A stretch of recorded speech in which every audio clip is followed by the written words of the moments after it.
ба рағми нотавонбинони меҳан мо ҳаме созем роғунро, чароғон менамоем дашту ҳомунро, фазои чархи гардунро.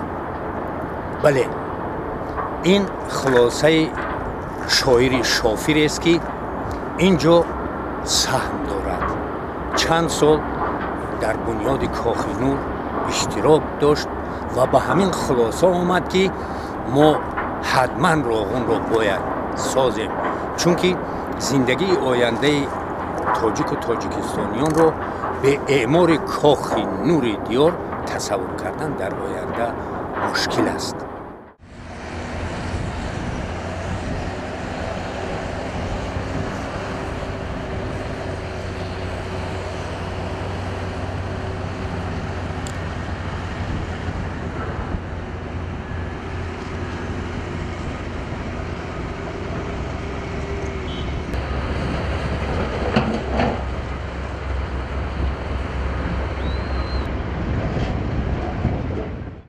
ба рағми нотавонбинони меҳан мо ҳаме созем роғунро, саросар нур борон менамоем дашту ҳомунро, фазои чархи гардунро. дарахти дӯстии кишвари олимақони мо ки истиқлол номи ӯст гулафшон аст. ливои ваҳдати халқи гуногун миллати тоҷик чу симурғи саодат дар фазои тоҷикистонам тарафшон аст. аз ин рӯ омада айёми он эй ҳамватан бандем камар аз ҳимату аз нан, гирифта тешаи номуси фарҳодӣ шикофем синаи харсанг. кунем обод мулки хеш ба зури тан бо фарҳанг, ки рӯҳи рафтагон зин шод хоҳад шуд, ватан обод хоҳад шуд.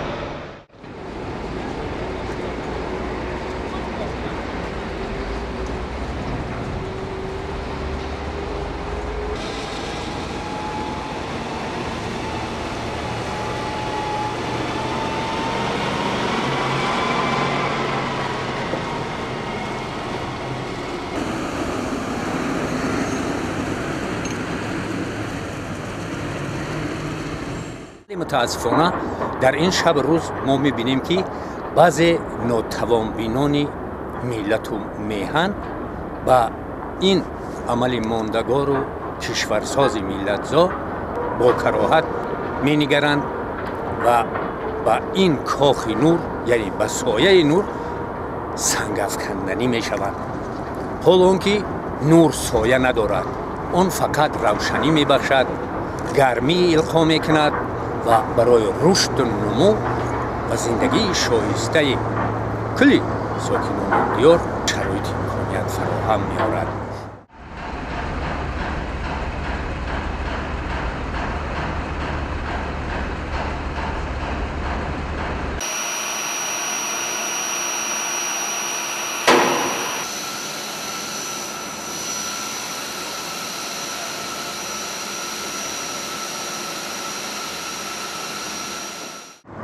بیاید یک مرتبه به تاریخ اعمار این کارخانه بنیادی و تقدیرساز و ملت‌زا همراه نظر بیافکنیم که هنوز خشت نخستین اعمار این رو 20 مارس سال 1931 متخصصان شناخته شوروی ابرقدرت از شهرهای همون وقت آوازه‌دار لنینگراد و مسکو و اینجا تشریف آورده گذاشته بودند. ولی متاسفانه شوروی بزرگ با جلب بیش از 400 کارخانه خرد و بزرگی این مملکت ابرقدرت این طرح تقدیرساز و بنیادی و کشورساز ملت‌زا را اعمار کردن نتوانستند یا نخواستند.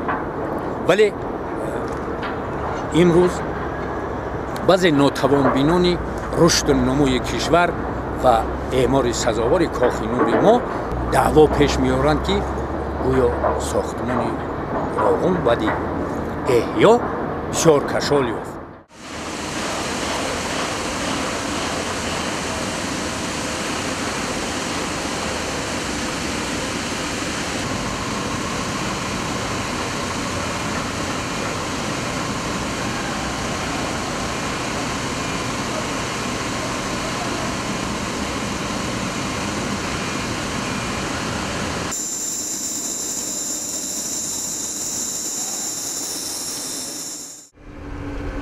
همه لحظه‌های مشکل ما پس سر کردیم پیاده می اومدیم ای بولو ای شهر ولی اما وقتی مردم امیدشون کنده بودن سبب همین احیا را شما در چی میبینید؟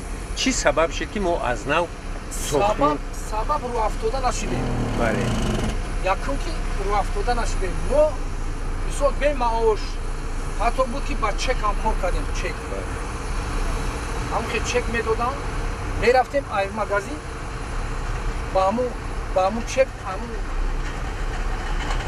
دوری همون کارخانه قطعی در برابر همین مثال باوری میکردن ما را یکون غیزوگی میدادن یکون روغن یکون چیزی خوراکه میدادن ما همین لحظه را مثال را افتاده نشیده که دنیا به امید است مثال پس سر کردیم کار کردیم فعالیت کردیم را افتاده نشیدیم اینا شکرانه خدا که با این روزا رسیدیم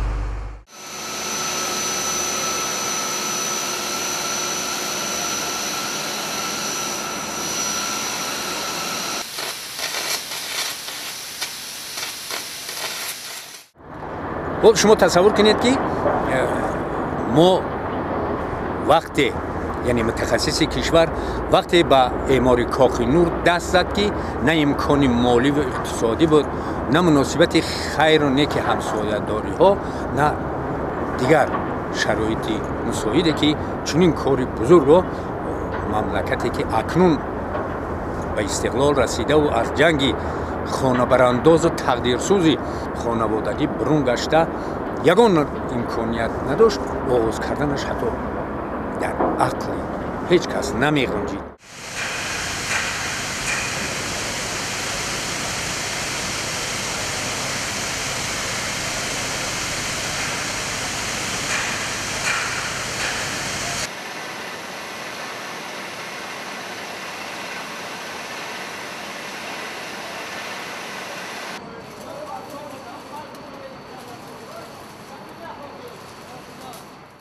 خوشبختانه محبتی وطندار کارگر شد و با این کاری از افسانه بالاتر که در عقل ما ساکنان کشور نمی گنجید دست زد متخصصی محل و اکنون با استفاده دور اول نیروگاه در دو چرخه نخستین در فشاری پس که امروز با تمام معیارهای بین الخلقی و طلبات روز فعالیت کرده ایستادن اثبات ساخت که این طرح بنیادی سزاوار عملی می‌گردد.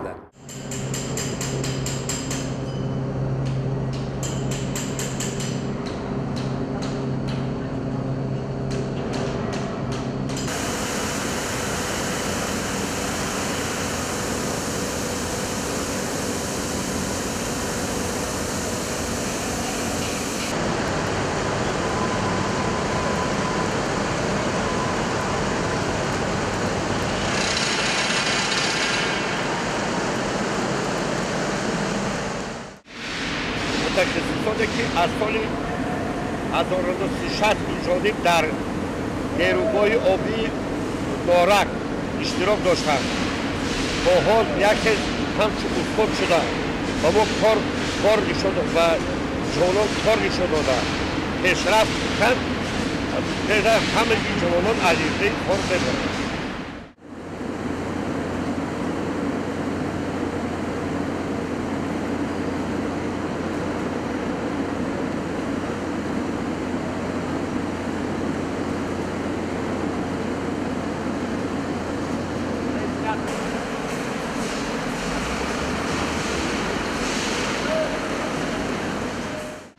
بعدی به کار در مورد نیروگاه برقی آبی راهان بلوچستان ما به منبع انرژتیک بلند رسیده زیست و زندگی بلوچستان ما خیلی زودتر و بهتر بشود.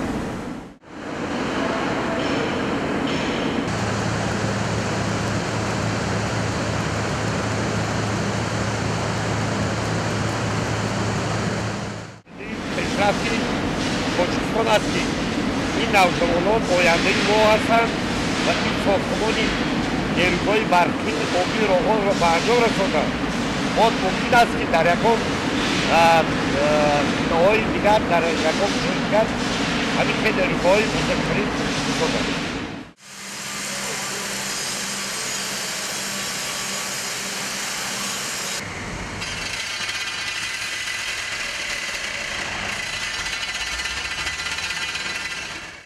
من که از خردسالی از سنی طلبگی یعنی درباره سهمیه روغن درباره نیروگاه برقی آبی روغن وقتی که نوارها در تلویزیون نشون داده میشوند یعنی از همونجا ذوق کردم که من هم یعنی در خطور دیگر مهندسان در همین نیروگاه یعنی خدمت کنم. اومده به دانشگاه تکنیکی تاجیکستان به نام اکادمیک آسیمی فاکولته ساختمان و معماری یعنی اونجا رو با دیپلم اعلا خوانده تمام کردم و از سال 2015 این جانب یعنی در نیروگاه برقی آبی روغن کار و فعالیت میکنم. آینده سهم خودم رو میگذارم که یعنی همین نیروگاه هر چی تیزتر و زودتر به انجام رسد.